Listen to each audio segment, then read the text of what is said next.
Bismillahirrahmanirrahim. Oke kawan-kawan sekalian, kita akan masuk pada materinya. Jadi begini, waktu saya jadi bisnis konsultan ya, dan kemudian bertemu dengan banyak pihak dan juga bertemu dengan banyak kawan-kawan dengan spektrum berbagai macam ide ya. Di dunia bisnis saat ini itu sedang sangat berkembang sekali semangat untuk berbisnis secara syar'i. Berbisnis secara apa? Berbisnis secara syar'i. Syar'i. Bisnis syar'i, ekonomi syariah, bank syariah. Dan saya begitu ngelihat jadwal malam ini bicara di Unisma tuh seneng banget. Nah, ini saya bisa bicara sesuatu nih, berdiskusi sesuatu. Dan saya juga happy banget. Saya ini bisnis konsultan ya. Jadi kalau saya masuk di sebuah bisnis, misalnya kunjungan visit on location, kita bisa ngelihat semangat dari perusahaan itu bisa maju atau enggak. Saya ngelihat Unisma sangat bisa maju. Bersih. Saya fakta ini, bersih. Saya cek tadi masjid Anda ke ujung-ujung, terus kamar mandi ada bersih ya. Dan di tangga-tangga juga sangat bersih ya. Sign-sign itu teratur dengan baik. Ini saya ngelihat ada semangat dan ada fondasi kampus ini bisa maju. Itu salah satu contoh, tapi luar biasa lah. Nah, kembali lagi ke bisnis syar'i ini. Kalau kita berbicara bisnis syar'i, muncul sekarang lagi rame anti riba. Apa? Anti riba. Sering denger nggak? Luar biasa nih. Ini dalil-dalil nakli dan aklinya luar biasa. Dalil-dalil syariahnya, 1 dirham seperti menzinahi ibu 72 kali lipat. Ya, keras sekali. Turunan dari sini tuh generasi anti riba di dunia bisnis ini macam-macam. Dan sekarang itu makin begitu mengkristal. Mungkin Ibu Dekan dan para dosen di sini ngikutin. Ada yang sampai anti leasing, anti KPR, termasuk juga Bank Syariah juga jadi anti juga. Tapi saya begini kawan-kawan sekalian, malam hari ini saya ingin membawa perspektif lain. Perspektifnya begini. Di masyarakat ini ketika kita ngomong tentang anti riba dan membawanya dengan dalil syar'i, itu efektif pada masyarakat yang memang sudah meyakini Quran dan Sunnah. Difahami nggak? Ya. Ini seperti menzinahi ibu 72 kali. Apa kalau Rasulullah SAW? Iya kalau dia mengimani itu, gitu loh. Nah, yang repot kawan-kawan sekalian, ini saya pengen membekali kawan-kawan juga yang nanti campaign ekonomi syariah. Tidak semua ya sahabat-sahabat pengusaha atau ekonom itu yang beriman kepada Quran dan Sunnah, walaupun mereka Islam. Jadi kita perlu pendekatan lain, namanya pendekatan teknis, approach secara sekuler. Jadi gini, kita perangi ini, tapi pendekatan kita pada mereka itu kita coba geser. Karena apa? Saya meyakini begini, semua aturan syariah itu ada alasan logisnya. Ada apa? Ada alasan logisnya. Contoh, kenapa pernikahan harus ada akad dengan wali dan 2 saksi? Padahal aktivitas setelah nikah itu sama, yaitu ada berhubungan badannya. Tetapi kenapa berhubungan badan setelah akad ijab kabul dan sebelum akad ijab kabul itu satu dijanjikan keberkahan luar biasa dan satunya dijanjikan laknat luar biasa, pezina. Padahal yang membedakan adalah akad less than 1 minute. Saya nikahkan kamu, saya terima nikahnya, sah. Amin, 1 menit. Tapi mengapa 1 menit itu merubah segalanya? Dan banyak yang bilang, apa sih artinya akad 1 menit? Ternyata kawan-kawan sekalian, ini diteliti di Amerika Serikat. Jadi di Amerika Serikat orang udah mulai nggak beragama. Jadi banyak yang seperti di Jepang itu tinggal bareng tanpa nikah. Tapi mereka komit apa? Komit jadian, tinggal bareng, punya anak. Apa yang terjadi kawan-kawan sekalian? Ketika hubungan tidak direkatkan dengan akad yang kuat, tidak ada saksi, tidak dinikahkan dengan orang tuanya, maka seorang laki-laki yang bosen sama istrinya bisa pisah begitu saja. Seorang istri yang, seorang laki-laki yang bosen sama wanitanya bisa pisah begitu saja. Seorang wanita yang bosen sama laki-lakinya bisa pisah begitu saja. Rusak marital status. Itu alasan lo. Jadi akad 1 menit itu mengikat banyak hal. Itu logisnya. Ya. Jadi seluruh aspek syariah yang mengatur itu pasti ada alasan logisnya. Kenapa kok bisa begitu? Termasuk mengapa Allah melarang hutang berhutang yang ditambahkan value. Ad'afan mudha'afa, ya kan? Pinjam 1.000, balikin 1.010. Balikin 1.100. Nanti saya akan bahas kelemahan-kelemahan konsep ini di bisnis. Jadi mudah-mudahan nanti kalau adik-adik faham tentang alasan teknis. Coba ulangi apa? Alasan teknis. Coba ulangi. Alasan teknis. Lemahnya riba. Lemahnya riba. Nah, adik-adik nanti bisa lebih semangat lagi mengkampanyekan ini. Siap? Siap ya? Jadi seluruh aspek syariah itu dia ada alasannya. Contoh, saya panjangin lagi nih dikit. Sholat misalnya. Kenapa sholat itu diwajibkan? Banyak alasan logisnya. Jika seorang muslim itu taat pada sholat, maka seorang muslim itu sadar akan waktu. Benar? Dia bangun subuh lebih cepat daripada yang lain. Kemudian dia sadar zuhur, sadar asar. Dan kalau Anda lihat rentang sholat antara subuh ke zuhur, zuhur ke asar, asar ke maghrib, maghrib ke isya, itu makin dekat. Itu menunjukkan bahwa aktivitas manusia itu perlu dijeda dan energinya makin sedikit. Makanya dia makin rapat, makin rapat, makin rapat. Ini mohon maaf banget nih, sebetulnya kita bicara ba'da isya, ini makruh kata Rasulullah. Harusnya istirahat. Tapi di situ ada syarat, ada alasan logis kenapa sholat perlu ditegakkan. Orang perlu dijeda. Makanya saya meyakini ahli sembahyang itu punya wajah yang lebih cerah karena dia kena air wudhu 5 kali sehari. Aliran darahnya dipaksa pada saat sujud mengalir ke otak belasan kali sehari. Belum dengan sunnah muakat dan seterusnya. Dan dia adalah orang yang sadar waktu. Emang ada orang gak sadar waktu? Banyak. Seorang pemain game online Ragnarok nggak sadar 3 hari duduk di internet, warnet, berbekal kopi dan warnet, kopi, mie, itu dia 3 hari duduk, nggak sadar. Masuk tanggal 27, keluar tanggal 1 Oktober. Ini fakta loh, fakta. Coba Anda lihat orang di warnet itu bau badan luar biasa, muka kering gitu. Dia bisa 3 hari di situ dan dia nggak sadar. Warnet gelap, nggak sadar dia. Mau malam, siang berganti nggak sadar. Oke, kita masuk ya. Ya, kita masuk ya. Bismillahirrahmanirrahim. Mudah-mudahan kawan-kawan semangat ya. Saya ngelihat Unisma bersih, mahasiswanya positif gitu. Saya bismillah ya. Sorry tadi saya bilang S1-nya nggak selesai ya. Nanti saya pertimbangkan kuliah di sini ya.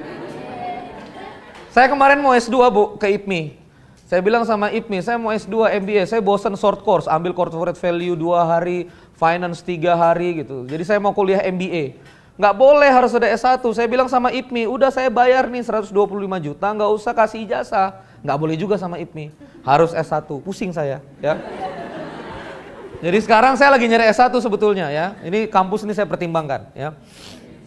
Gimana kuliah di sini? Ya. Bismillahirrahmanirrahim. Begini kawan-kawan sekalian, apa itu dagang? Jadi gini, saya jelasin ya. Sorry rada boros, kalau saya tulis di sini takut nanti ada yang nggak ngelihat. Saya geser halaman berikutnya, blank page. Jadi, apa itu bisnis? Jadi gini, bisnis itu kawan-kawan sekalian adalah proses melayani market. Benar nggak? Apapun itu. Walaupun ini yayasan, ini juga kita bisa meyakini bahwa yayasan ini melayani market. Marketnya siapa? Yang butuh pendidikan gitu. Nah, setiap proses pelayanan itu, mereka melayaninya dari apa? Mereka melayaninya dari produk yang mereka berikan kepada, yang mereka tawarkan kepada market. Jadi bisnis memberikan produk, akhirnya market mau bayar. Ini konsep. Dan kalau kita lihat bahasanya, bisnis. Coba ulangi apa? Business. This is not your business. Coba ulangi. This is not your business. What does it mean? Apa artinya? Ini bukan urusanmu. This is not your business. Misalnya ada orang kepo kan? Itu this is not your business. It's not your business. Kalau misalnya ada yang kepo gitu, this is my business, not your business. Jadi muasal kata bisnis adalah urusan. Adalah apa? Urusan. Jadi bisnis itu mengurus, dengan mengurus dapat duit. Bisnis baju, mengurus orang, mendapatkan sandang, dapat uang. Paham dikit ya? Oke. Bisnis pendidikan, mengurus masyarakat, mendapatkan layanan pendidikan. Akhirnya orang bayar. Bisnis transportasi, mengurus orang pindah dari satu tempat ke tempat yang lainnya. Orang mau bayar? Jadi ketika orang diurusin, orang mau bayar. Coba lagi. Ketika orang diurusin, orang mau Bayar. Jadi bis itu si produk ini yang memang di dalamnya terdapat benefit, terdapat manfaat. Jadi di dalam produk ini terdapat value. Terdapat apa? Value. Apa value itu? Manfaat. Anda beli beras itu nggak beli berasnya. Anda beli beras itu karena lebih dekat ke mall, mallnya bersih, pakai AC, tempatnya juga bagus. Sambil beli beras kita bisa beli kecap manis. Jadi Anda bayar beras di swalayan, itu bukan beli beras. Karena kalau mau lebih murah, di sawahnya lebih murah. Tapi jauh, sawahnya di mana? Udah gitu belum ke packing. Jadi waktu Anda beli beras lebih mahal, itu Anda nggak beli beras. Anda beli packagingnya, beli mereknya, beli kualitas yang sudah disaring. Sampai sini dapat? Ini materi 2 hari saya gabung 1 jam. Jadi tolong ditelan cepat ya. Siap ya? Coba sama-sama. Di dalam produk ada value. Coba. Di dalam produk ada value. Nilai. Uang itu alat tukar nilai. Jadi kalau Anda punya 100.000, Anda bisa mendapatkan barang dengan nilai 100.000. Pulsa dengan nilai 100.000. Layanan pijat refleksi family dengan nilai 100.000. 2 tiket XX1 dengan nilai 50.000 kali 2. Jadi alat tukar nilai. Berarti yang dijual produk apa? Value. Value. Karena ini nanti sangkutannya pada pembahasan riba gitu loh. Nah, sebetulnya kenapa kok bisa uang ini hadir dan kemudian lahir namanya profit? Kan bisnis kan mencetak profit ya? Kenapa mencetak profit? Karena bisnis kemudian dia belanja lagi ke rotasi bisnis yang lain. Contoh, jual baju, coba. Dapat duit. Beli bahan. Clear ya? Jadi di sini supplier bahan. Apa itu supplier bahan? Supplier kain. Berarti si supplier kain ngasih ke berupa apa? Kain. Produk juga nggak itu? Produk juga. Nah, lihat di sini konsepnya. Ini yang betul-betul sensitif. Saya pelan-pelan. Value kain. Coba ulangi. Value kain. Lebih besar atau lebih kecil daripada value baju? Lebih kecil. Kenapa? Karena kalau misalnya baju sudah di-cutting, sudah dipola, sudah dijahit, dan tidak ada orang pakai baju gulungan kain, gitu kan? Ayo pakai baju gitu. Dari gulungan sekian yard digulung, ayo gulung kayak mumi gitu, nggak ada. Jadi ini konsepnya teman-teman, lihat di sini. Dan ini Anda bisa berdebat dengan orang-orang yang masih pro riba ya. Ini bentuknya begini, clear. Coba lihat bawahnya, bentuknya begini, sepakat? Rupiah masuk lebih besar daripada rupiah keluar. Ini revenue, ini cost, benar? Kenapa dia lebih besar? Karena value-nya memang lebih besar. Jadi boleh kita mendapatkan keuntungan. Islam itu mendorong perdagangan. Kamu dapat rezeki 90% tadi. Luar biasa ibu hadis-hadisnya. Karena apa? Dagang itu memberikan manfaat pada produk, kemudian kamu dapat uang lebih besar. Maka konsep Islam itu boleh mendapatkan keuntungan, boleh mendapatkan perdagangan kalau kamu beli nilai tambah. Benar nggak?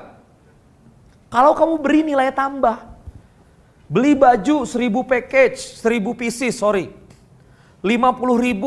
kamu jual satu-satu. 75.000, 75.000, 75.000. Loh Kak, nilai tambahnya di mana? Lah kamu sudah beli banyak, bener nggak?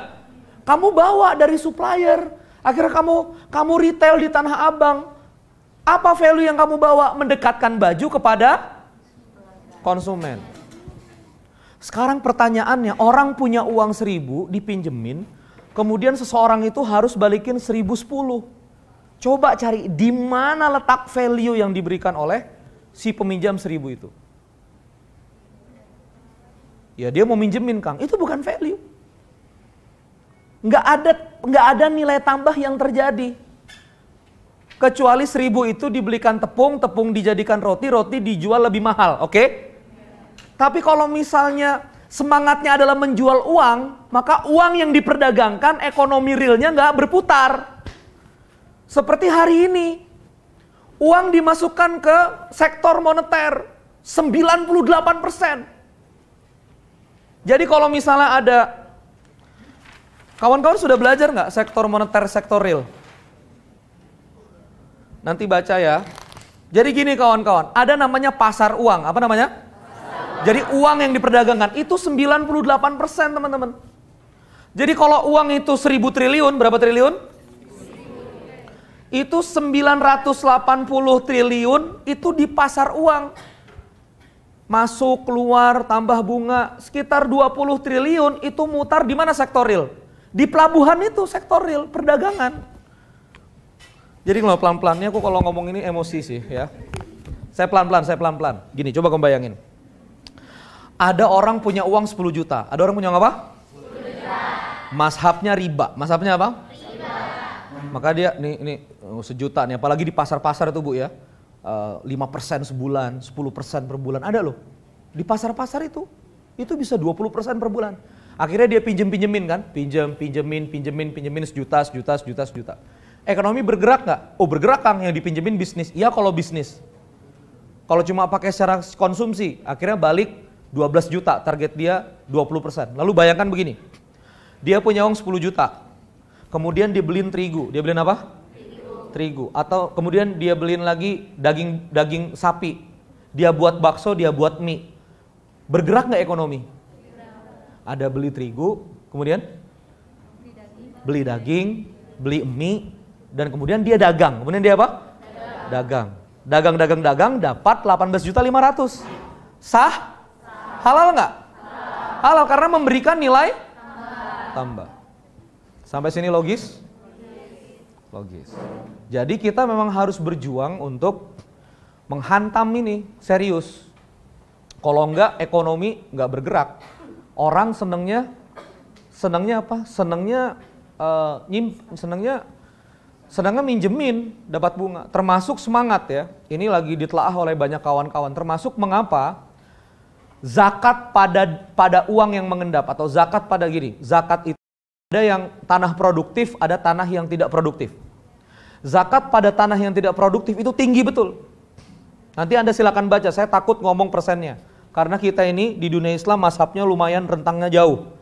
Tapi zakat di tanah yang tidak produktif, nanti ditanya ke guru-guru Anda, itu zakatnya lebih mahal, benar ya Bu? Nanti tolong saya dicek. Zakat pada dana yang mengendap itu lebih mahal. Jadi Islam itu mendorong apa? Uang bergerak. Namanya velocity of money. Kesejahteraan itu karena uang bergerak. Uang terbelanjakan. Kenapa Anda sekarang ini happy? Karena orang belanja di Bekasi ini, jualan semua kanan kiri ya, Cimol, Cireng, Cilok segala macam. Itu yang bikin ekonomi bergerak. Pizza segitiga, pizza bundar, pizza mini, martabak kecil, martabak Bangka, martabak Holland. Martabak Holland gambarnya Eiffel. I don't know why. Martabak Holland gambarnya Eiffel. Ya kan? I don't know why. Jadi kawan-kawan sekalian itu spiritnya ya. Nah, jadi saya akan masuk nih yang lebih detail lagi. Jadi kita sudah ambil satu alasan logis bahwa satu, tidak ada nilai tambah. Coba lagi. Tidak ada nilai tambah. Pokoknya ingat-ingat aja ini nih. Ingat-ingat aja ini. Coba, bisnis adalah proses menjual, dapat uang, belanja, dapat bahan baku. Mau bahan baku, mau operation, ya pokoknya terserah. Tapi bisnis itu ini semangatnya. Jadi proses, jadi sehingga bisnis ini apa? Bisnis adalah proses menaikkan value. Menaikkan apa? Menaikkan value. Datang bahan, aneh jahit, aneh potong, aneh bordir, jadi baju. Bisnis training motivasi itu sewa gedung, ngemas trainer, kemudian trainernya dibayar 10 juta, lalu kemudian pendapatan training 50 juta. Ya nggak apa-apa sah-sah. Karena dia mengemas value, gitu loh. Bisnis transportasi, bahan bakarnya, tolnya 150.000, kemudian dia jual 50.000, 8 seat, terimanya 400.000. Sah, karena dia menambah nilai tambah. Jadi keperdagangan. Terus yang berikutnya, gini. Mekanistik yang ada sekarang, kawan-kawan sekalian, itu begini. Ada dua mazhab sekarang dalam bisnis. Mazhab organik dan mazhab sintetis. Coba lagi. Mazhab Mazhab organik ya dan mazhab sintetik. Jadi kalau mazhab sintetik itu begini, ya saya jelasin. Jadi dia bangun modal kerja ya, dia bangun modal kerja. Misalnya modal kerjanya 10 juta. Dia beliin baju keke ya. Dia beliin baju keke anggap aja 5 juta begitu. 50 pieces 100 ribuan. Maaf. Ya, 50 pieces 100 ribuan, 5 juta, benar. Berikutnya ada sales. Ada apa teman-teman? Sales. Apa itu sales? Penjualan. Ya, terjadi penjualan. Ya, ada orang itu salesman, ya. Sales itu penjualan, penjualan 200.000 dikali 200.000 anggaplah dia lakunya 30 pieces gitu. Ya. 6 juta, berapa juta? 6 juta. COGS-nya berapa? Di sini ada jurusan akuntansi. COGS, cost of goods sold. HPP-nya, HPP terjualnya. Berarti 30 pieces dikali harga belinya nih 100.000. Berarti COGS-nya 3 juta. Balik ke modal kerja kan? Dia kan belinya 100.000 tuh baju tadi. Iya kan? Berarti gross profit-nya tercetak berapa? Labanya berapa dia? Beli baju 100.000, jual 200.000. Nah, oke. Dia dapat 3 juta. 100.000 kali 30 pieces. Dihajar lagi dengan expense operasional. Anggap aja operasional 500.000, gaji karyawan, listrik dan seterusnya. Keluar di sini net profit 2.500.000. Nah, mazhab sintetik ketika dapat net profit 2.500.000, maka dia berpikir dengan net 2,5 juta berapa besar aku bisa ngutang gitu. Maka mazhab sintetik itu selalu berpikir begini. Ini organik, saya coret dulu, nanti kita bahas di lembar berikutnya. Mazhab sintetik selalu berpikir begini. Kalau saya mau dapat pinjaman dari sebuah bank X 200 juta. Dengan lama pinjaman 5 tahun atau 60 bulan. Ya, setahu saya kalau 200 juta 60 bulan di kredit tanpa agunan KTA itu kurang lebih 5 juta rupiah. Maka bank, kalau kamu mau boleh cicilan 5 juta rupiah, kamu harus buktikan kamu punya penghasilan net kurang lebih 15 juta rupiah atau sepertiga dari net profit. Bisa difahami Dek sampai sini Dek? Dia mau ngutang berapa? 2 juta. Supaya bisa ngutang berapa lama? 60 bulan. Cicilannya berapa kalau 60 bulan? 5. Supaya boleh nyicil 5 juta, dia harus buktiin cash flow berapa banyak? 15 juta. Karena kata bank 33% atau sepertiga. Maka kalau mazhab sintetik atau mazhab yang senang sama dana riba-riba itu, dia akan berpikir untuk ngejar berapa? 15 juta untuk mendapatkan 200 juta. Kemudian di sini dia set gimana caranya supaya 7,5, salesnya ditambahin lagi. Begitu sudah sampai 15 juta, dia pinjam nih 200, masuk ke modal kerja. Oke. Pertanyaan kelemahan yang pertama. Cicilannya pasti? Pasti nggak cicilannya? Pasti. Boleh kurang, boleh lebih? Enggak, pasti segitu. Pertanyaannya, apakah sales pasti? Sudah dilihat di sini, kesalahannya di mana? Mencicil sesuatu yang pasti dengan pendapatan yang tidak pasti. Sudah mulai nyetrum di kepala. Iya kan? Nggak gini, loh Kang, tapi kan dia sudah 15 juta Kang saat itu. Saat nggak ada kompetitor, ya kan? Saat negara stabil, belum gonjang-ganjing APBN yang meledak. Gitu loh. Saat itu iya 15 juta. Loh kan tapi itu sudah ditelaah oleh banknya sudah 2 tahun. Iya saat itu. Siapa yang bisa menerka pabrik-pabrik kain di Majalaya sekarang berjatuhan? Perhatikan, pabrik-pabrik kain di Majalaya sekarang berjatuhan, Bapak Ibu sekalian. Tekstil, PHK banyak di Majalaya. Siapa yang dulu mengira tekstil yang begitu gegap gempitannya itu terhantam pelan-pelan? Siapa yang mengira pabrik-pabrik besar kemudian pergi di beberapa titik dan itu berpengaruh pada ekonomi di sekitarnya? Siapa yang mengira ITB itu akhirnya buka di Jatinangor? Nah itu dia. Itu berpengaruh Bu pada ekonomi Dago. Unwim dulu sekarang jadi ITB Jatinangor tuh. Nggak kebayang kita. Siapa yang mengira? Banyak ekonomi itu ditopang oleh kampus. Coba saya cek begini, ini kita latihan melihat pasar. Unisma sekali terima mahasiswa baru berapa Bu? 1.600, berarti dikali 4 angkatan kurang lebih 8 ribuan. Sama yang S2 ada Bu? Pasca sarjana ada. Sama S2 sama yang gak lulus-lulus total 10 ribu lah ya. Yang betah di kampus. Iya kan ada kan? Udah 4 tahun lebih kan? Ya ngaku aja. Iya nggak usah gimana-gimana gitu. 10 ribu kan ya? Ya. Jadi 10 ribu kan? Anda ini 10 ribu mahasiswa nih. Ini daerah apa namanya? Bekasi apa ini? Daerahnya apa? Kalimalang. Iya, kecamatannya apa? Bekasi Timur. Apalagi lebih kecil lagi namanya? Jalan Cutmutia, daerah Cutmutia ini berarti di daerah Cutmutia ini ada 10 ribu mahasiswa. Sekarang saya tanya, Anda 1 bulan itu spending atau keluar uang berapa? Untuk kosan, untuk makan, bulanan. 1 juta hidup. Mulai geleng-geleng nih. 1 juta hidup enggak? 2,5, ya berapa sebulan? Aman lah, kosan kebayar, makan, jalan, bayar buku, fotokopi aman. Ayo berapa juta? 3 juta pas, 2,5, 1. Oke, ambil tengah 2 juta ya. Kalau Anda bulanannya 10 ribu mahasiswa ini spending 2 juta, coba simsalabim berapa? 2 juta kali 10 ribu, 20 miliar. 1 bulan di daerah Cutmutia 20 miliar. Loh ini bener. Ini market size. Jadi kamu kalau ngeliat mahasiswa itu 10 ribu itu duit gitu loh. Beneran aku nggak bohong.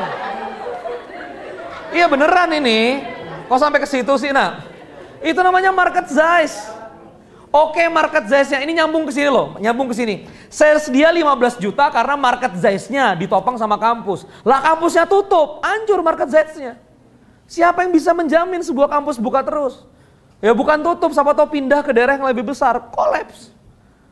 Jadi kelemahan riba yang pertama itu adalah karena dia masuk pada kolom dalam akuntansi itu liability debt, apa? Debt. DEBT. Ini rusuh. Tidak masuk dalam kolom equity. Nanti kamu pelajari deh ya. Mumpung masih di kampus harus banyak belajar. Jadi begitu dana dari luar masuk, itu cash bertambah, liability bertambah, bukan cash bertambah, equity bertambah. Jadi bukan dana syirkah, tapi dana yang harus dikembalikan. Yang repotnya tidak semua bisnis itu berjalan sesuai rencana. Jadi gimana kalau kita mau dapat tambahan modal Kang? Nah baru kita masuk ke sini, mazhab organik. Mazhab apa? Organik. Mazhab organik. Ini saya langsung terus aja ya, karena Anda kan mau pulang katanya rumahnya jauh dan seterusnya. Ya. Oke, sekarang saya masuk ke mazhab organik kawan-kawan. Di mazhab organik apa yang terjadi? Di mazhab organik coba sama-sama modal kerja. Coba ulangi. Sales, coba. Lalu tadi COGS, lalu kemudian gross profit, dikurangi lagi expense. Jadi kalau ini namanya cost per sales unit. Jadi makin kamu jual lebih banyak, costnya naik. Kalau di expense itu cost per time. Apa itu cost dengan waktu? Karyawan, ada sales nggak ada sales, gaji 5 juta, ya gaji. Ngerti maksudnya? Mau ada penjualan, nggak ada penjualan, dia tetap segitu. Listrik, mau toko rame, mau toko sepi, ya listrik segitu. Itu namanya expenses. Yuran bulanan IndiHome, Anda jualan online, mau closing nggak closing ya bayar 300.000 per bulan sama IndiHome. Itu namanya cost. Tapi kalau di sini Anda jualan bakso, makin banyak yang dijual baksonya, biaya dagingnya makin besar, gitu loh. Itu namanya sales unit ya. Ini sedikit belajar bisnis. Masuk di sini net. Netnya muter ke modal kerja. Netnya muter kemana? Modal kerja. Kalau dia pengen 200 juta, pengen berapa? Maka dia berpikir gimana caranya supaya salesnya naik sampai modal kerjanya berapa? 200 juta. Coba lihat begini. Apa yang membedakan mazhab organik dengan mazhab sintetik yang suka riba? Orang riba cuma mentok sampai 15 juta. Coba bayangkan. Aku harus punya penghasilan 15 juta supaya bisa nyicil 5 juta. Loser banget jiwanya. Zikirnya tiap hari gimana? 15 juta, 15 juta. Benar? Yang dipikirin kesempatan apa? 15 juta. Tapi yang 200 juta, gimana ya Allah? Saya nggak pakai dana riba tapi harus 200. Maka di otaknya gimana? 200. Dari mental aja, ini yang bakal maju yang mana? Yang organik. Otak Anda itu hanya mencari jalan apa yang Anda pikirkan. Kamu punya ATM misalnya Bank Syariah Mandiri. Setiap kamu ngelihat blok-blok Bank Syariah Mandiri, oh itu ATM-nya, oh itu ATM-nya. Bener nggak? Kepikiran nggak kamu panin? Nggak kepikiran karena nggak di dalam kepalamu, bener? Kayak saya sekarang bikin film. Saya lagi maju nih jadi produser, bikin film layar lebar. Ngelihat Warkop 4 juta penonton, sudah gondol Falcon tuh 70 miliar dari share film. Saya mikir, gimana film saya bisa 5 juta? Gimana saya bisa dapat modal film 5 miliar? Terus bergerak. Dan itu akhirnya mempertemukan saya dengan XX1, mempertemukan saya dengan produser, mempertemukan saya dengan orang-orang yang nyambung ke dunia film. Jadi ketika otak kita itu berpikir, maka jiwa dan raga mencari jalan. Coba lagi. Oh Kang Randy bisa-bisa aja masa falsafahnya begitu, kayak aliran iling ya. Mikir-mikir terus loh itu ada di Quran. Siapa yang bersungguh-sungguh? Lanah dia nahum subulana. Jahadu fina. Lanah dia nahum subulana. Siapa yang bersungguh-sungguh atas sesuatu, aku tunjukkan subulana, jalan-jalannya. Pluler, mana tadi Al-Azhar? Benar kan? Ya Al-Azhar Anda kan? Saya takut ada ustadz ini. Padahal kan ustadz tembak ya. Jadi teman-teman, kan ada supir tembak gitu tuh. Ada ustadz nembak doang. Jadi subulana itu apa? Jalan-jalan, coba lihat. Anda kalau mau milih sekarang mau mazhab organik atau sintetik? Organik. Dan ini banyak sekali teman-teman sekalian permasalahannya. Jadi kelemahan teknisnya banyak banget. Kalau organik itu terpaksa mikirnya sehat. Sales mikirnya apa?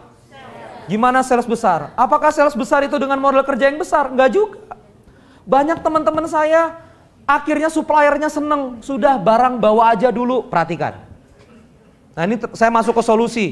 Kang gimana saya mau bisnis nggak pakai bantuan modal bank, gimana saya mau dagang? Sangat banyak supplier yang kalau kamu jago dagang, mereka siap nyuplai bahan baku. Dilihat kamu integritasnya bagus, bayar nggak pernah mundur, orangnya nggak macem-macem. Nih terigu, buat dulu aja roti, bayarnya nanti bulan depan. Wah asik banget. Dan itu banyak yang begitu, sangat banyak. Ini thinner, kamu buat dulu kalau kamu buat cat. Banyak banget. Baju juga begitu, ini kain, nah apalagi keke mengalami. Kainnya bayar aja 4 bulan. Ada yang tiba-tiba datang, bayar aja lebaran, yang penting dibayar. Lu ngeri banget.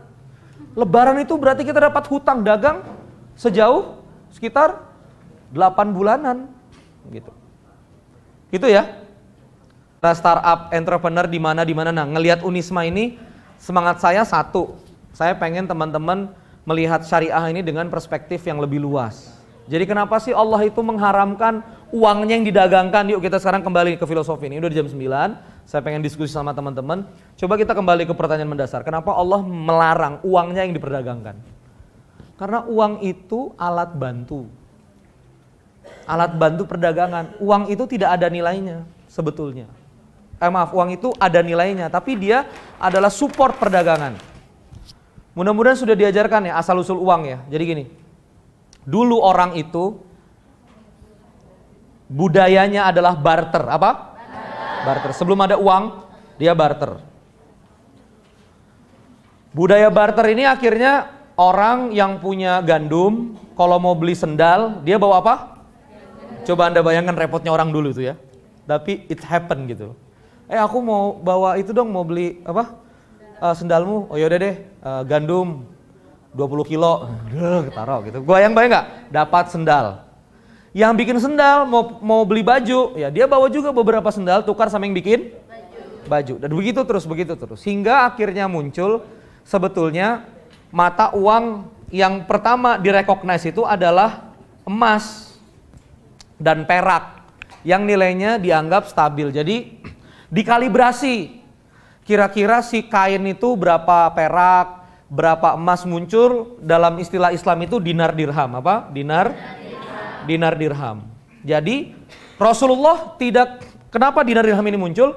Waktu dagang pakai uang emas dan perak, Rasulullah nggak menegur. Jadi itu diperbolehkan. Lalu kemudian diberi semangat nilai Islam, dicap lagi dinar dan dirham. Tetapi bentuk uang emas ini dielaborasi oleh teman-teman, ya, teman-teman Templar. Jadi Templar itu tentara yang menjaga perjalanan dari Eropa ke Yerusalem. Mereka menjaga, jadi sama kayak kita haji gitu loh. Mereka juga ada retreat gitu. Dari Eropa ke Yerusalem. Nah, perjalanan ini itu dijaga sama tentara yang namanya Templar. Nah, kata Templar begini, kamu ini jangan bawa-bawa emas di perjalanan, ngerepotin kita kalau dirampok. Ngerti katanya? Jadi gini aja, kamu titip emasmu di Eropa. Nanti sampai di Yerusalem, ya, nanti sampai di Yerusalem, kamu tukarin aja itu. Kamu titip emasmu di Eropa, kami kasih kertas. Kasih apa? Kertas. Punya emas 10 gram. Nanti kamu bawa kertasnya. Jadi kalau kecolong, yang dicolong kertas. Kertas itu harus ditukar di pusat penukaran emas orang-orang Templar. Kebayang? Jadi dalam perjalanan dia cuma bawa apa? Kertas. Kertas itu cair jadi emas kalau misalnya ditukar di Yerusalem atau ditukar lagi di sini gitu loh. Akhirnya lama-lama orang jadi mikir, ya ngapain kita pegang emas, titip aja semuanya sama Templar. Bener? Akhirnya semuanya nitip sama Templar. Nitip sama Templar, semuanya akhirnya pegang kertas. Lama-lama Templarnya kreatif, nyetak kertasnya doang. Lama-lama pertamanya satu kertas 10 gram, emasnya 10 gram, lama-lama kertasnya lebih banyak daripada emasnya. Nah, di saat itulah muncul namanya semangat fiat money. Apa fiat money itu? Sebuah, mana sih duit? Mana duit 100 ribu? Nggak bawa dompet. Titik, ada duit nggak, Tik? Ya itu nggak apa-apa. Nggak apa-apa, ini masih bagus 50 ribu. Asal jangan pati murah aja. Ya. Maka kertas ini kawan-kawan sekalian ditandatangani oleh pejabat bank. Dan kita meyakini secara imajinatif. Ini imajinatif nih. Ini bernilai gitu loh. Dan kita semua sepakat, ini konsep fiat money. Loh bener ini aku. Ada kertas ditandatangani dan kita meyakini ini bernilai. Dan ini bisa-bisa menjadi tidak bernilai suatu saat ketika ekonomi goncang dan segala macam. Ibu Dekan lebih paham. Ya, memang kalau saya cerita ini tinggi banget. Cuma Anda lihat resesi yang terjadi di negara itu karena uang ini lemah sekali. Dan ini masih ada nih konsep riba dan segala macam dan seterusnya. Tapi kembali lagi ke bahasan kita yang pertama, sehingga jangan diperdagangkan uangnya. Ngerti nggak maksudnya? Yang diperdagangkan itu ubah dulu sektor moneter ini jadi sektor real. Baru kemudian dapatlah kamu keuntungan dari situ. Maka kawan-kawan sekalian, aku balikin takut lupa keenakan. Nah, maka kawan-kawan sekalian, saya akhiri saja sesi ini. Nanti saya challenge teman-teman untuk bertanya. Maka ketika kita punya semangat organik, punya semangat anti riba, harusnya semangatnya jadi berdagang, semangatnya jadi jualan, semangatnya jadi melayani, arahnya ke sana. Maka tolong ya kawan-kawan, jangan lagi begitu kawan-kawan lulus dari kampus ngomongnya begini, Kang mau bisnis Kang, tapi nggak ada modalnya. Karena bukan modal yang Anda butuhkan di bisnis ini, tapi strategi gimana cara naikin value. Itu yang Anda butuhkan. Bohong kalau misalnya sekarang ini kawan-kawan butuh modal. Teman-teman dropshipper ya, di luar ada pertentangan masalah syar'i tentang produknya harus di gudang kita sendiri atau di gudang mereka. Tapi sekarang banyak stok barang nggak usah beli, sangat banyak. Masuk dunia affiliate, mendapatkan komisi dari perdagangan, syamsyara, komisi halal. Yang tidak boleh kan ketika komisinya berlapis, ya. Di bawah transaksi, di atasnya dapat komisi lagi. Makanya itu yang membuat MLM jadi treatmentnya jadi haram. Tapi samsara ala samsara, samsara, komisi, selapis itu boleh. Dan banyak sekali di dunia digital internet itu Anda bisa cari komisi selama Anda pinter. Jadi kawan-kawan di dunia sekarang yang borderless, Masya Allah, luar biasa. Kalau kawan-kawan mau semangat, nggak usah manja-manja modal, kawan-kawan melangkah, insya Allah kawan-kawan bisa. Oke? Terima kasih. Sorry kalau misalnya ada sebagian nih Kang Reni ngomong apa sih gitu ya. Nanti kawan-kawan bisa diskusi sama yang lain. Tapi saya rasa dari sorot matanya faham, ya. Dari sorot matanya faham. Terima kasih. Wassalamualaikum warahmatullahi wabarakatuh.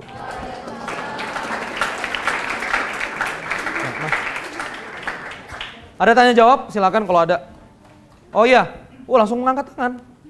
Ya udah maju ke depan aja sini. Ya. Mbak juga ya Mbak sini Mbak, maju ke depan. Supaya konsumen kita tidak tertarik ke produk lain. Oh iya. Nah, terus untuk turun strategi, apakah ada strategi Citu untuk menaikkan kembali bisnis kita? Mungkin segitu aja. Oke, thank you ya. Namanya siapa, Dika ya? Iya, Dika. Dika, oke, thank you.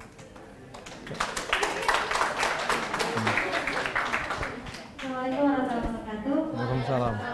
Nama Dewi dari Perbankan Syariah. Dewi. Oke. Angkatan 2012. Pertanyaannya ada 3. Pertama, untuk memulai bisnis itu kita jenis bisnis apa yang memungkinkan kayak kuliner atau pangan gitu. Kan untuk memulai bisnis itu pasti ada analisis SWOT-nya. Nah itu apa yang kepikiran dari Pak Randy itu kok bisnisnya pangan ya, baju gitu. Pakan. Ya. Sandal. Lalu yang kedua, cara mempertahankan motivasi untuk tetap berwirausaha itu seperti apa? Karena mindset di masyarakat kan, udah kerja, udah hebat gitu ya. Padahal kan kerja itu hanya karyawan yang memang tekanannya banyak dan memang tuntutannya juga banyak. Lalu yang ketiga, bagaimana dengan statement masyarakat atau ada salah satu bilang jangan jadi pengusaha yang bisa menggeserkan kaki 5, pedagang kaki 5. Itu maksudnya jangan jadi pengusaha yang kecil-kecil kayak misalkan kita jualan jilbab, karena dari jualan jilbab kita ikutan jualan jilbab. Itu kan sama aja. Kalau dari itu teman ya, kalau dari sisi mengambil ranah marketnya kan menggusur kaki pedagang kaki 5. Nah itu bagaimana dengan statement seperti itu? Karena kan untuk bisnis kan tanahnya bertahap gitu. Ya, Assalamualaikum warahmatullahi wabarakatuh. Ada lagi? Ya. Ada lagi? Silakan. 3 aja dulu ya. 3 ya. Udah malam. Assalamualaikum warahmatullahi wabarakatuh. Saya Intiani dari semester 5 Fakultas Syariah. Insyaallah. Bapak luar biasa sekali penyampaiannya. Begini, Ya. mungkin sebenarnya ada banyak pertanyaan, tapi mungkin ada beberapa yang sudah Bapak jelaskan dan juga sudah ditanyakan. Nah, yang ini ketika kita sudah sangat ingin memulai bisnis gitu ya, tapi bukan masalah biaya yang dipikirkan, cuma suka bingung juga gitu, misalnya memilih bisnis apa gitu yang tepat untuk kita gitu ya.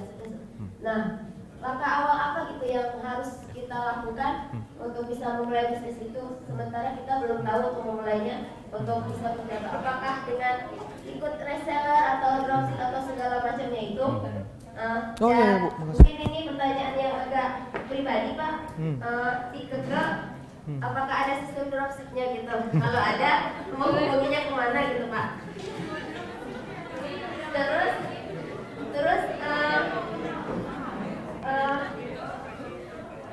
untuk gimana caranya ketika kita misalnya memulai bisnis dengan berkelompok gitu bersama teman-teman misalnya gitu, untuk bisa mempertahankan semangat satu kelompok itu. Mungkin kan ada yang ketika saat ini ada yang sangat bersemangat, tapi ternyata temannya yang satunya lagi mulai melelahkan, mulai loyo, atau dianya sendiri yang mulai tidak bersemangat itu. Gimana bisa tetap mempertahankan itu gitu? Ya. Terima kasih. Wassalamualaikum warahmatullahi wabarakatuh. Waalaikumsalam. Udah ya? Oke, dijawab? Siap? Siap ya? Ya, bismillahirrahmanirrahim. Ini seru-seru pertanyaannya ya. Ini seru-seru banget pertanyaannya, asli ya. Saya makin yakin ini Unisma spesial ya. Oke, bismillahirrahmanirrahim. Masuk ya. Aku ingin masuk. Saya ingin menjawabnya dari hal yang mudah-mudahan berurutan gitu. Dari yang sederhana sampai yang kompleks. Yang pertama saya nangkap ini dulu. Ini. Motivasi bisnis dan ada tersebut tadi. Saya kan bagusnya kan jadi pengusaha, Kang. Kalau jadi karyawan itu kan banyak tekanan, pusing, banyak aturan dan segala macam. Oke, saya akan luruskan. Apa? Ya, jadi jangan kamu pandang pengusaha itu, oh dia bisa tentukan jam kerjanya bebas gitu. Saya di Kekem memang profesional, digaji fix, tapi di PH Film saya owner ya, 80% PH Film nih sahamnya Kang Randy, Inspira Pictures. Pusing gitu loh, nggak tidur. Jadi gini ya, saran saya ini kepada teman-teman sekalian. Usia 15 ya, usia 15 sampai 25 apa? 15 sampai 25 tahun. Jadilah a good learner. Jadi apa? Good learner. Jadi menurut saya 15 sampai 25 itu, 25 ini masih ada yang 15 sampai 25, 10 sampai 20, tapi maksimum 25 lah. Mau Anda lebih cepat sampai 22, 23 juga boleh. Artinya apa? Gunakan waktu untuk benar-benar belajar, coba banyak hal, bergaul ya. Saya yakin dosen-dosen di sini juga sepakat kalau ketemu mahasiswa yang kosan kelas, kamar mandi WC, kosan kelas, kamar mandi WC, nggak jadi apa-apa. Kamu melangkah gitu loh. Coba SKS itu dicek ya, banyak waktu kosong, bener ya Ibu dosen ya. SKS itu banyak waktu kosong. Jangan cuma leha-leha di lorong-lorong kampus, bergerak, doing something. Suka pencinta alam, bergerak ke pencinta alam, suka dakwah di lembaga dakwah kampus, suka bisnis, gabung di koperasi mahasiswa. Itu good learner. Dan kalau sudah lulus, saran saya, ngabdi dulu sama dosen bikin project. Magang dulu di beberapa perusahaan sehingga kamu luas gitu loh. Horizon karirnya itu luas gitu loh. Jangan sempit, ini penting buat kamu. Ini Jack Ma juga masapnya sama kayak saya. Jadi 15 sampai 25 learning aja. Don't think about money. Nah, baru kemudian 15 sampai 35 saran saya, di sini kamu coba urat-urat DNA dan otot-otot kerja profesionalisme. Ini dibangun. Kenapa? Ya, di titik ini saran saya follow a good boss, small company. Yang kamu bisa ngelihat keseluruhan industrinya. Salesnya gimana, produksinya gimana, kamu ngelihat semangat bos kamu gimana, kamu cari perusahaan kecil yang kamu bisa sentuh, gimana ya bahasanya ya, yang kamu bisa ngobrol sama bosnya gitu loh, deket. Supaya apa? Terbentuk ini otot kerja kita. Jadi saya sebetulnya kurang, ini sebetulnya sama materi-materialnya bertentangan ya. Kan banyak yang jadi entrepreneur, saya sih nggak begitu. You kerja dulu deh menurut saya. Latihan dulu ya, tepat waktu ke kantor. Latihan dulu ngerjain KPI, Key Performance Indicator. Latihan dulu bikin report setiap hari. Otot kerja ini loh, latihan dulu ngerti customer kayak apa, mengorganisasi kayak apa. Tapi jangan perusahaan yang gede-gede. Kalau kamu perusahaan gede-gede cuma jadi skrup kecil. Jadi admin ya, jadi admin. Kholidina fiha abada. Gitu loh, ya di situ aja sudah gitu loh. Paham nggak adik-adik? Jadi penting untuk mengospek diri kamu di bisnis. Nah di sini silakan berkarir. Cuma tentukan 35 tahun I should doing entrepreneurship sampai 45. Ini kamu doing entrepreneurship. Mulai di situ. Oh ternyata bisnisnya begini. Nah kamu bisa lakukan sendiri nanti. Entah jadi supplier perusahaannya, bahkan jadi kompetitor juga nggak apa-apa kok. Sah-sah aja. Gitu loh. Ya, kamu bangun perusahaan kamu sendiri sampai umur kira-kira 45. Sampai 45-55 namanya mastery. Namanya apa? Mastery. Kamu udah master, jangan goyang-goyang lagi. At 45 atau 40, udah kamu nggak boleh goyang-goyang lagi. Harus itu dan harus jadi something. Kamu master atas sesuatu. 55 ke sana, berinvestasilah pada profesional. Serahkan pada anak muda. Sampai umur 65, didik anak muda. Kalau ini situasinya berjalan terus, Indonesia ini maju, saya yakin. Jadi menurut saya penting untuk punya ruh profesional. Apa? Ruh profesional. Ya. Kerja dulu gitu loh, rasakan dulu perihnya, sakitnya, capeknya gitu. Dan sambil habis kerja doing little business supaya urat bisnis kamu oke. Apakah setelah lulus mau bisnis jadi salah? Ya nggak apa-apa juga, asal kamu bertanggung jawab. Berapa banyak saya ketemu anak muda yang bisnis setelah di kampus tapi janji meeting jam 9 aja datangnya setengah 11. Gitu loh. Janji order selesai jam 12 aja datangnya janji order selesai tanggal 12, selesai tanggal 15. Nggak ada tanggung jawab. Saya ketemu para pebisnis muda yang sangat kekanak-kanakan. Ya. Saya pakai vendor anak-anak muda yang kualitasnya jelek. Dan saya tegur ngambek malah. Karena mereka apa? Nggak pernah kerja. Jadi cuma anak-anak muda yang penuh hayalan. Mau jadi pengusaha tapi nggak punya karakter.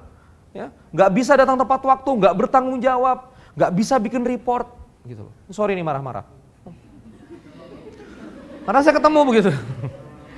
Jadi kerja aja nggak apa-apa. Ya, kalau mau low fruiten boleh. Tapi itu menurut saya seperti itu. Tapi nanti kalau di sini Kang, gimana supaya saya semangat entrepreneurnya bisa terus-menerus berapi gini-gini? Saya real aja lah ngomongnya nikah. Menikah itu membuat kamu bertanggung jawab. Jadi kalau misalnya cowok-cowok ya, kalau misalnya mau serius hidup, married. Nih mbak-mbak dengerin ya, ini untuk cowok aja ya. Anggap akhwat-akhwat nggak denger. Pria itu dasarnya kromosomnya XY. Kenapa kromosomnya XY? Karena Y itu dia kolaps cacat. Nah ini saya kenapa juga memperhatikan kok telaah biologisnya begini. Jadi pria itu sebetulnya kekanak-kanakannya tinggi banget. Maka secara kedewasaan yang saya pelajari itu kalau di usia 20 tahun, pria punya kedewasaannya 15 tahun, sementara wanita itu di 20 sekian. Jadi gini, pria kalau nggak bertanggung jawab, dia bisnis. Begitu gagal pikirannya sederhana. Gampang diusir ibu kos ke kos temen gitu loh. Gampang nggak ada makanan ke Indomie gitu kan gitu. Cowok itu harus dipepet, jebret, beli popok, jebret, lahiran. Biar dia pusing. Uang listrik. Loh bener ini aku. Saya kalau nggak nikah umur 21 nggak bakal begini. Saya merit, kan kalau merit kan bayangannya bergenggaman tangan, daun-daun berjatuhan di sana. Begitu saya merit, saya ketemu fakta, ada cucian piring, cucian baju, ada bayar listrik. Itu bulan madu rasanya nggak sampai 3 minggu, habis itu tegang. Habis itu tes pack garis 2, loh hamil. Loh, ternyata harus ke dokter kandungan, saya baru tahu juga itu. Begitu cek kehamilan saya lihat tarif melahirkan, partus normal 4 juta, loh kok mahal? Partus sesar 9 juta, loh kok segini? Selesai melahirkan, saya yes bisa bayar lahiran. Beli mami pokok, loh kok 600.000? Wah kok imunisasi mahal? Itu terkejut terus saya. Spot jantung umur 22 tahun. Teman saya masih gebet cewek orang, ya. Teman saya masih gebet anak orang, ngomongnya gebetan segala macam, datang ke Giant belinya Citato. Saya sudah belinya bubur Milna, kacang hijau, mami koko. Lo nggak sempat main. Ren ke Blitz Megaplex, lo nggak bisa. Blitz Megaplex apa? Aku gendong anak gitu loh. Blitz Megaplex apa? Blitz Megaplex. Jadi menurut saya motivasi terbaik adalah bangun rumah tangga. Tegang kau memang, pusing. Jadi ya ikhwan ya, cowok-cowok ya, ente, cowok-cowok, wan. Saran saya udah lulus, udah bisa punya penghasilan, langsung merit. Nikah itu susah kalau Anda mau sama yang nggak mau sama Anda, susah. Loh iya aku terbuka ini. Nikah itu jadi repot kalau kamu melamar wanita yang nggak mau sama kamu atau bapaknya nggak mau sama kamu, mamanya nggak mau sama kamu. Sudah, kalau dia nggak mau tinggalin, terus terang aja. Nih, aku contohin. Ini aku begini. Aku istriku namanya Teaster. Saya umur 20 tahun, saya masih di TB. Saya ingin menikahi Teaster. Apa yang saya harus lakukan? Temui aja kakak saya. Ya udah kakakmu di mana? Di Cirebon, tapi nanti ke Bandung. Ya udah saya temui. Minggu depan langsung saya ke rumahnya. Ketemu kakaknya, ternyata langsung ada bapak ibunya. Bukannya saya nanya kakaknya, malah bapak ibunya mengintegrasi saya. Ya saya khitbah aja di situ. Saya mau jadi Lah sudah mau danda gitu loh. Bu, saya mau nikah dengan anak ibu. Sudah, apakah orang tua kamu tahu di balik papan? Tahu. Tapi tolong bawa bapak mamamu ke sini. Itu kata calon mertua saya waktu itu, Ya udah saya bawa bapak ibu saya. Saya telepon, ini sudah lamaran. Tapi kamu diterima nggak, Ren? Nggak tahu, katanya disuruh bawa bapak mama. Terus kalau nggak diterima gimana? Udah, kalau nggak diterima kita lamar yang lain. Loh, kok hidup itu nggak usah dramatis gitu loh, biasa aja gitu loh. Ya. 9:30 ini. Ini curiga nggak mau pulang. Aku bener. Saya jadi trainer corporate di Telkomsel dibayar 25 juta 2 jam. Itu sekarang. Dulu itu aku masukin training corporate di Pertamina gitu. Lulusan SMA nggak bisa. Ya kalau nggak mau ya udah. Kita hidup harus jalan terus, harus move on. Whatever it takes. Gimana? Jadi ya cowok-cowok, kamu kok gini. Pria yang berkomitmen itu langka. Sekali lagi, pria yang mau berkomitmen mau menikah itu langka. Kalau kamu mau menikah, dipersulit birokrasi keluarganya, pergi aja. Langsung kamu tulis di Facebook, siapa yang mau menikah sama saya? Silakan email ke bawah ini syarat, bapakmu mau, mamamu mau. Ini CV-ku, enter. Nggak percaya. Mana Rangga? Rangga mana? Rangga panggil. Kalau di luar, Rangga mana? Rangga manajer saya. Ren, aku mau nikah. Ya udah, saya Twitter. Ini yang mau menikah Rangga. Akhwat yang mau silakan mention saya. Mention calon istrinya. Langsung Rangga ini Rizka Mustika Kamal, Purwakarta. Mau ketemu? Oh iya, cantik Ren. Ayo ketemu. Saya langsung mediasi. Mbak Rizka, ini manajer saya Rangga. Mana orang tuanya? Yuk ketemuan di Purwakarta. Cocok, merit. Pria yang mau berkomitmen itu langka. Kalau wanitanya nggak siap, tinggalkan. Gimana Mbak? Makanya kamu ngomong sama bapakmu dari sekarang gitu loh. Jangan kaget. Oke ya, ini pertanyaannya kemana, jawabnya kemana? Kamu sih kan?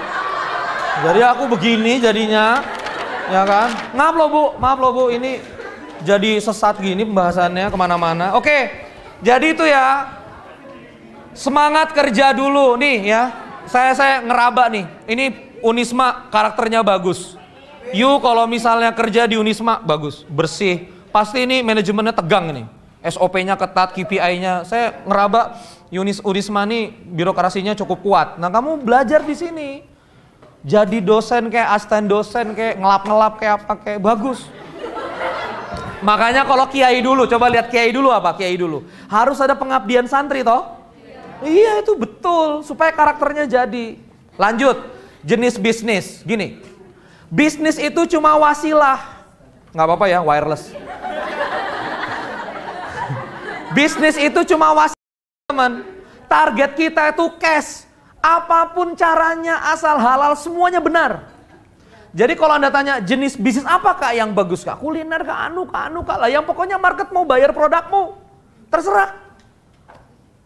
Jilbab dilipat-lipat, dimacam-macamin jadi duit, lakukan. Gitu loh. Anda ngelihat tempat pijat banyak yang mesum, bikin pijat syariah, ya jalanin. Loh ini bener ini, astagfirullah. Ini bener ini, aku nggak bohong. Loh, kok nggak percaya sih? Pijat Az-Zahra, pria dipijat pria, wanita dipijat wanita, syar'i, udah. Itu ada pasarnya tersendiri. Ya pokoknya terserah lah gitu. Ya, salon, muslimah dan segala macam. Jadi gini ya, jenis bisnis coba tanya gini. Apakah ada pasarnya? Coba lagi. Nah, tuntun apakah ada yang membutuhkan? Apakah ada masalah yang terselesaikan? Nah, kalau itu checklist, iya, jualan. Apalagi Anda di sini 10.000, 10.000. Lihat 10.000 kepala, ini potong rambut jadi duit. Lihat 10.000 kepala, ini jadi apa? Ini duit semua ini di Unisma nih. 20 miliar loh. Coba makan siang berapa? Rata-rata makan siang berapa? 15.000. Ya ambillah 10.000 ya. 10.000 dikali 10.000 itu 100 juta. Setiap azan zuhur, Allahu Akbar, Allahu Akbar. 100 juta. Jadi kalau Anda masih susah duit, ini saya bingung ya. Oke, ini dia. Kang, waktu bisnis naikin value nggak? Perhatikan ini ya. Value produk itu ada pasarnya. Lion Air nggak dikasih makan, pesawatnya telat-telat, tapi tetap rame. Ngerti maksudnya?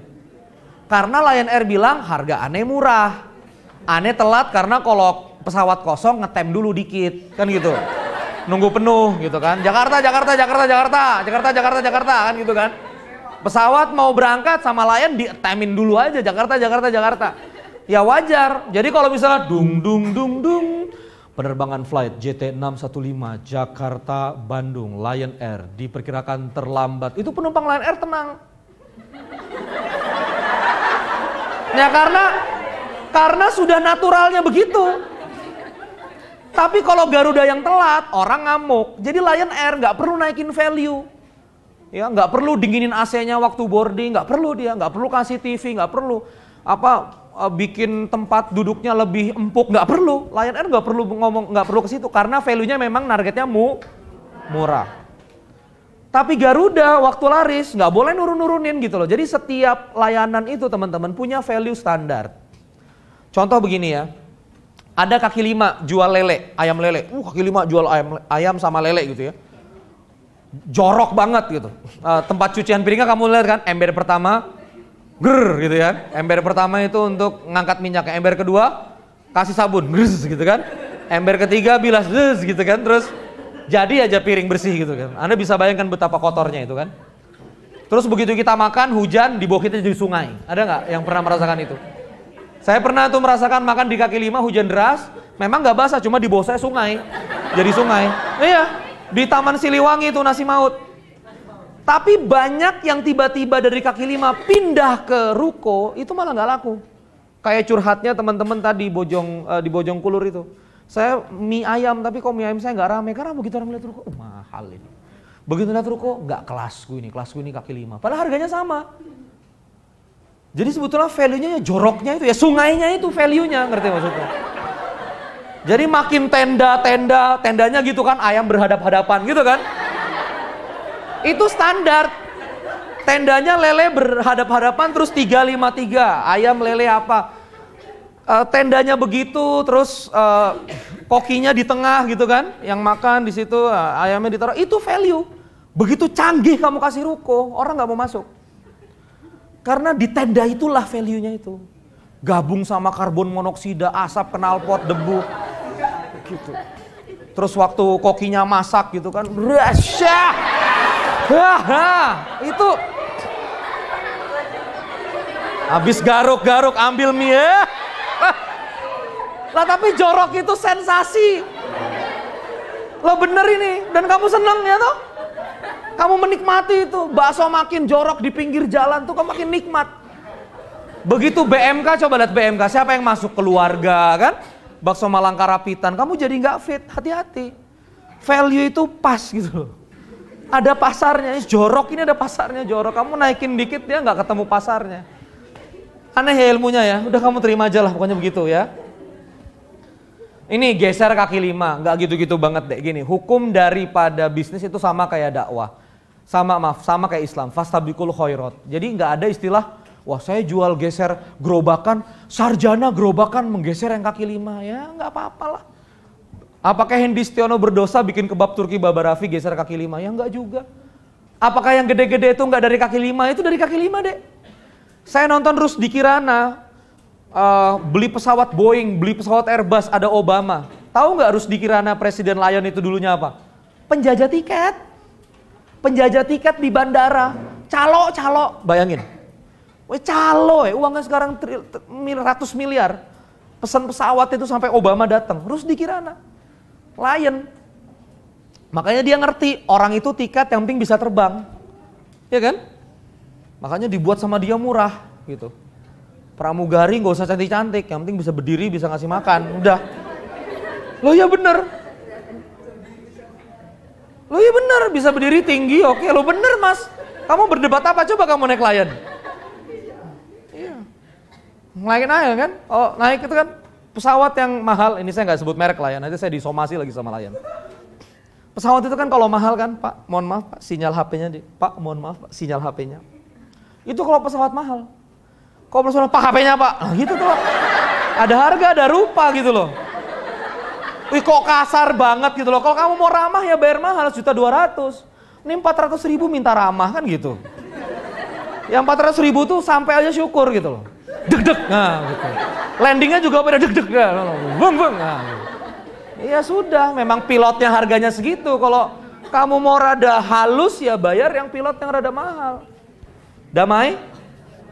Damai ya. Dropship, ke dropship nanti kawan-kawan ke bajumuslimkeke.com, agen kami. Jadi pusat nggak melayani, kawan-kawan ke bajumuslimkeke.com. Baju sambungannya bajumuslimkeke.com ya.